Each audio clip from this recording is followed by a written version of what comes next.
Bine v-am găsit, dragii mei din Zodia Gemeni, oriunde v-ați afla. Bine ați venit tuturor, atât dragilor mei abonați, cum de asemenea pentru cei care poate sunteți pentru prima oară pe acest canal, tuturor bine ați venit pe canalul meu Tarot Flor de Loto. Eu sunt Nina și mă bucur tare mult să vă am alături la fiecare lectură.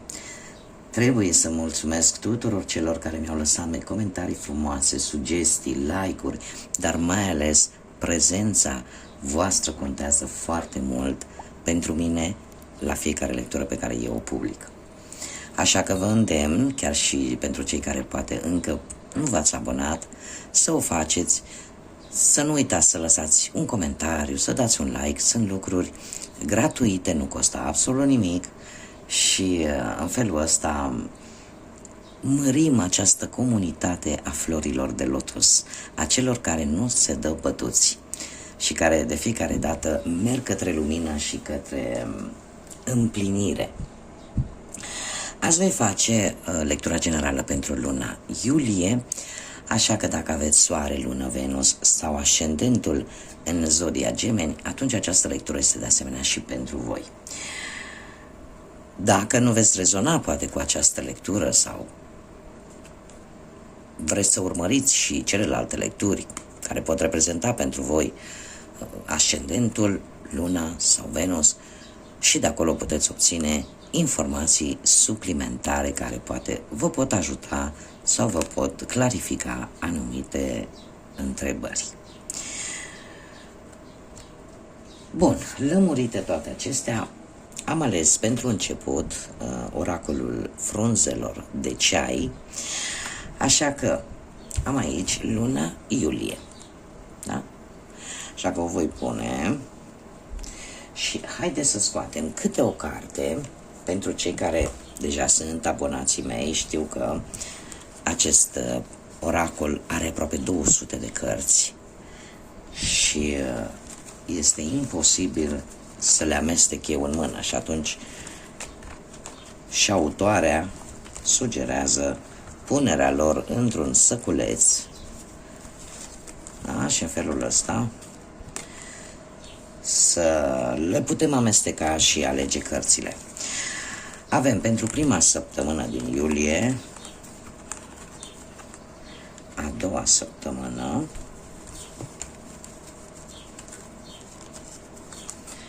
a treia săptămână și a patra săptămână. Haideți să vedem ce ne spune oracolul frunzelor de ceai pentru Zodia Gemeni. În prima săptămână avem mătura. Se pare că unii dintre voi veți reuși să achiziționați o casă. Dacă nu reușiți să achiziționați o casă, posibil poate să vă mutați, nu știu, cu chirie sau să schimbați locația în care vă aflați în acest moment. Dacă nu vorbim nici de una, nici de alta, putem vorbi de o nouă atitudine. Ce înseamnă asta? Pur și simplu schimbi macazul, schimbi ceva în modul poate de a gândi, în modul în care poate tu vezi lucrurile, în caracterul tău faci o schimbare importantă. Ca și cum încerci să cureți tot ceea ce este nesănătos, tot ceea ce nu-ți mai folosește și în felul ăsta să faci ca lucrurile să meargă într-o direcție bună. E posibil ca unii dintre voi pur și simplu să se apuce de o cură de slăbire sau să se apuce de un sport, să facă o schimbare importantă și hotărătoare, să aibă o nouă atitudine. În a doua săptămână avem pana, fulgul, care ce ne spune? Întoarce-te la bază, întoarce-te la lucrurile basice. Nu știu de ce, dar sau te vei întoarce în a doua săptămână la lucrurile de bază. Poate unii dintre voi, în a doua săptămână din iulie, vă veți da seama că poate o idee, un plan, nu merge în direcția care trebuie. Și nici nu m-ar mira, pentru că gemenii nu sunt inteligenții zodiacului, sunt cei care gândesc și se interesează foarte mult să cunoască și să știe cât mai multă informație. Cumva îți vei da seama că ceva nu este în regulă, ori poate vis-a-vis de o situație, ori poate vis-a-vis de o relație, în general cam pe toate aspectele vieții, da, pentru că este general, și cumva te vei întoarce la rădăcină, o vei lua cumva, te vei duce direct la sursă. Da? În a treia săptămână avem papagalul. Mare grijă, în a treia săptămână se pare că există cineva acolo lângă voi, ori poate chiar voi, pentru că este partea gemenilor, ca să zic așa, a umbrei, partea lor negativă, ar fi asta, faptul că la un moment dat, cum le place să comunice, să dialogueze, e posibil să divulge anumite secrete către alții. Dar se pare că aș înclina mai mult să cred că există o persoană care vă va divulga anumite secrete ale voastre. Da, va spune în stânga și în dreapta. E posibil, nu știu, poate nu neapărat să o facă voit. Pur și simplu să iasă porumbelul din guriță și cam atât a fost. În a patra săptămână, totuși, avem un soare frumos, ne vorbește de fericire și de o stare de bine. Cumva nu va fi ceva foarte drastic în a treia săptămână cu acest papagal, adică nu va crea foarte multe furtuni, foarte multe, probabil că o să vă deranjeze sau, cum am mai spus, voi e posibil, dar e latura voastră negativă. Fiecare zodie are o latură negativă, nu trebuie să ne supărăm, trebuie să înțelegem că așa este. Fiecare zodie are și o latură pozitivă și una negativă. Dar se pare că sfârșitul lunii lui iulie, în ultima săptămână, lucrurile merg bine, ai motive să te bucuri, să fii fericit și stai o stare așa, foarte optimistă, foarte bună. Haideți să vedem ce ne spune și tarotul. Ce mesaje, sfaturi, energii vin pentru zodia Gemeni în luna lui iulie. Mesaje, sfaturi, energii care vin pentru zodia Gemeni în luna lui iulie.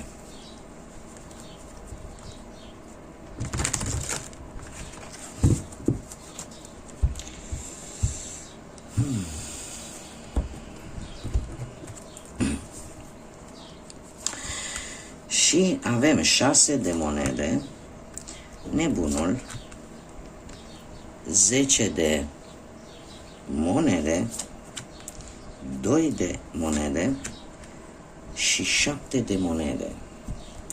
Dragilor, e o avalanșă economică aici. Trebuie să vă spun, pentru cei care veți rezona cu această lectură, luna iulie va fi o lună a banilor, va fi o lună a părții financiare. Situația actuală, avem un 6 de monede, care ne vorbește de generozitate. Nu știu, poate ați ajutat pe cineva din punct de vedere material sau poate voi la rândul vostru ați primit un ajutor material din partea unei persoane sau a unei instituții. Bani probabil care cumva e posibil să nu vi fi așteptat sau bani pe care cumva posibil i-ați primit prin ajutorul cuiva sau cu ajutorul cuiva, mai bine spus. Dacă vorbim de partea profesională, posibil să fie avut o creștere cu ajutorul colegilor, poate, sau cu ajutorul unui șef, o îmbunătățire care a apărut la locul de muncă. Poate unii dintre voi și-au făcut curaj și au cerut o mărire de salariu și posibil să le fi aprobat acest lucru. Sau pur și simplu, poate ai găsit un job mai bine plătit decât cel anterior. De asemenea, ne mai poate vorbi situația actuală din acest moment. Dacă vorbim de relație, vorbim de compasiune, vorbim de armonie pentru cei care sunteți într-o pereche. Posibil semnul taurului, nu știu să spună ceva cuiva, iar pentru cei singuri, ori ați avut șansa să cunoașteți pe cineva prin intermediul unor amici sau a unor cunoscuți comuni, da, pentru cei singuri. Dar se pare că este cineva destul de generos. Mergem mai departe, pe partea muncii, de-a lungul lunii iulie, dacă aici am avut situația actuală, de-a lungul lunii iulie avem nebunul. Nebunul care ne vorbește de nou început. Posibil ca unii dintre voi să fi început ori o nouă afacere și afacerea este acum, la început, va începe în iulie, sau poate că ești la un nou loc de muncă, cu poate o nouă activitate care n-ai mai făcut-o până acum. Și atunci lucrurile sunt un pic necunoscute. De ce? Pentru că nebunul ne vorbește despre acea experiență nouă. Poate unii dintre voi, că tot vorbim de muncă, și-au găsit de muncă într-o altă țară, într-un alt loc departe de locul în care poate voi locuiți, sau ceva legat poate cu străinătatea. Este o schimbare și un nou început în care nu știi cum este drumul. Da? Exact ca atunci când plecăm în viață și nu știm cum o să ne fie. O să fie și cu pietre, o să fie și cu gropi, o să fie și cu noroi, o să fie și neted. Da? Cam asta reprezintă nebunul. Pe partea financiară avem 10 de monede, dragilor. Dragilor dragi. Deci, în luna iulie, ori un noroc chior, cum zicem noi românii, ori pur și simplu cresc veniturile. Ai norocul de partea ta. Ai o abundență la care probabil că nu te aștepți. Asta ce înseamnă? Că totuși e posibil ca această abundență, acești bani care vin către tine, să fie strict în funcție de nevoile pe care tu le ai. Ne mai poate vorbi de bani în urma unei moșteniri sau bani la care tu îți luasei gândul și care printr-o lovitură așa, o minune cerească cumva, se întorc la tine. Nu știu, poate recuperezi o datorie importantă, mai veche. Cert este că de bani nu ai să duci lipsă în luna lui iulie și mi-aș dori să vă regăsiți cât mai mulți cu această lectură. Puteți reurmări această lectură, nu de-a lungul lunii iulie, chiar dacă eu am să mai public și alte lecturi, da, să faceți așa o aducere aminte. În dragoste avem un 2 de monede care ne vorbește despre opțiuni de data aceasta. 2 de monede în dragoste, se pare că unii dintre voi care sunteți într-o relație veți petrece mai puțin timp cu perechea voastră. Și poate ar trebui, nu știu, să puneți relația, să o faceți un pic prioritar. Să vă faceți timp. Pentru că în viață nu totul este relaționat cu banii. Nu asta, nu avem o viață să facem bani, o viață să iubim, o viață să călătorim, nu. În această viață, așa cum este ea, scurtă, lungă, cumva trebuie să încercăm să le facem pe toate. Așa că ar trebui, pentru cei care sunteți într-o relație și vă regăsiți oarecum în aceste situații în care neglijați un pic perechea voastră, ar trebui să vă faceți timp. În primul rând, vă faceți timp pentru relația în sine. Da? Cum o puteți face? Decât făcându-vă timp și pentru cel de lângă voi. Pentru că sigur are nevoie de sprijinul și suportul și iubirea voastră și respectul vostru. Da? Și pentru cei care sunteți singuri, aș zice că cam același lucru. Te ocupi, luna lui iunie va fi îți va ocupa destul de mult timp, din câte văd eu aici, partea economică, și cumva nu prea îți faci timp să cauți, să găsești, să socializezi, să cunoști oameni noi. Așa că cumva ar trebui de asemenea să-ți faci timp. Cum? De asemenea, eu aș zice că ar mai fi și o a treia variantă în care unii dintre voi e posibil să fiți puși în situația de a alege între două relații. Și cred eu că ar fi indicat cu acest doi de monede să nu încercați să faceți mai multe lucruri odată. De ce? Pentru că și să vă gândiți poate la acea variantă care vouă va duce stabilitate. Dacă aveți de ales între două opțiuni pe partea asta a dragostei. Da? Alegeți-o, sau poate că ați fi cumva tentați să alegeți altceva, dar prioritar ar fi acea opțiune care ție ți aduce stabilitate. Sfatul cărților, avem 7 de monede care ne vorbește de potențial. 7 de monede, se pare că nu prea îți place să pierzi timpul în lucruri unde nu vezi tu rezultate. Cumva, de-a lungul lunii lui iulie, vei încerca să vezi ce merge și ce nu, ce rezultate ai. Nu știu, posibil să te încerci o anumită teamă de a nu fracasa, de a nu eșua. Dar totuși, această carte vine și spune că ar trebui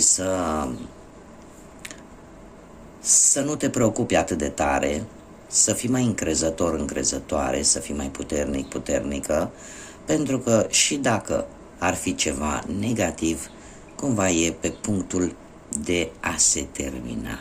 Și asta, dacă vorbim mai ales pe partea asta a dragostei, cum bine am văzut, pot apărea rezolvări, da, după o perioadă cu probleme, dar, cum am mai spus, trebuie să vă faceți timp.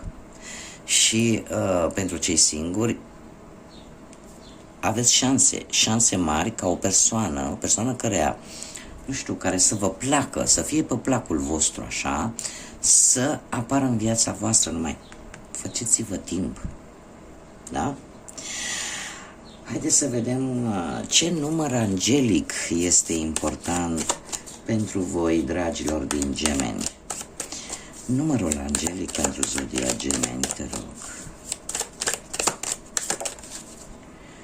Și avem numărul 1. Ce ne spune numărul 1? Ne spune așa: ești foarte întreprinzătoare, ai forme foarte inovatoare de a crea șanse și oportunități.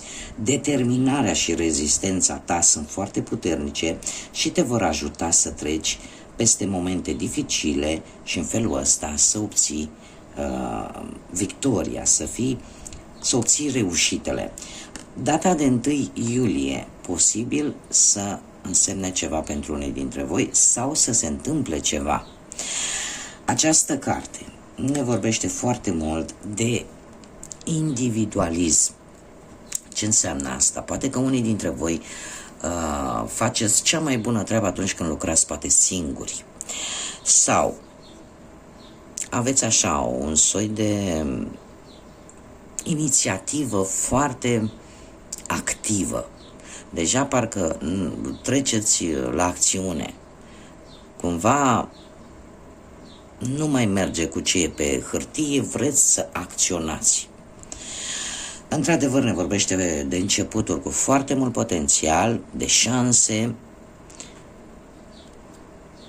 Este acea hotărâre de a obține ceea ce îți dorești cu tot din adinsul. Această carte este numărul 1 în general, este patronată de soare și totuși ar fi bine să gândești pozitiv, da? Pentru că, după cum vedem, momentele dificile le vei trece cu brio, pentru că poți. Și eu aș mai zice, totuși să cântărești tare bine ceea ce îți dorești, pentru că vedem că ai determinare, dar mare grijă ce îți dorești, pentru că indiferent ce tu îți dorești, sunt mari șanse să se împlinească. Apare totuși atenționarea care o aduce numărul 1. Ai grijă totuși ce îți dorești, să fie ceva pozitiv, să fie ceva constructiv, să fie ceva care să mai târziu să nu-ți aducă regrete. Bun, haideți să vedem litere, inițiale, nume de persoane care sunt importante pentru voi sau vor fi importante pentru voi, sau pur și simplu sunt nume de persoane, inițiale de nume de persoane cu care voi veți interacționa în această lună iulie. Poate să fie nume, poate să fie poreclă, da? Pseudonim. Ce înseamnă asta? Înseamnă, nu știu cum, poate ați mai auzit, pe cineva îl cheamă Constantin, inițiala lui e C, dar de fapt pe lumea îl strigă Costică. Da? Își păstrează inițiala oarecum, sau, exemple sunt multe, nu știu, mai ales și cred că nu numai la noi, la români. Bănuiesc că asta se întâmplă poate și în alte țări. Numele tău de botez să fie unul anume și de fapt lumea să te strige și părinții în cu totul alt nume. Eu am o soră care o cheamă Dumitra și noi toți o strigăm Mariana. Și Mariana a rămas. De asta spun. Inițiale de nume, prenume, pseudonim sau porecle de persoane cu care voi e posibil să interacționați sau să aibă vreo importanță pentru voi. Și avem litera B, litera J, litera A, litera V, litera S și litera N de la Nina. Bun, dragilor, aceasta a fost lectura pentru voi, pentru luna iulie. Eu sper că v-a plăcut. Vă aștept ca de obicei să vă abonați pentru cei care nu au făcut-o deja. Nu uitați de dați un like, înscrieți-vă, abonați-vă, lăsați un comentariu. Iar mie nu rămâne decât să vă urez să aveți un iulie minunat. Un iulie plin de vești bune, plin de energie pozitivă. Iar până la următoarea lectură, să fiți iubiți, dragilor.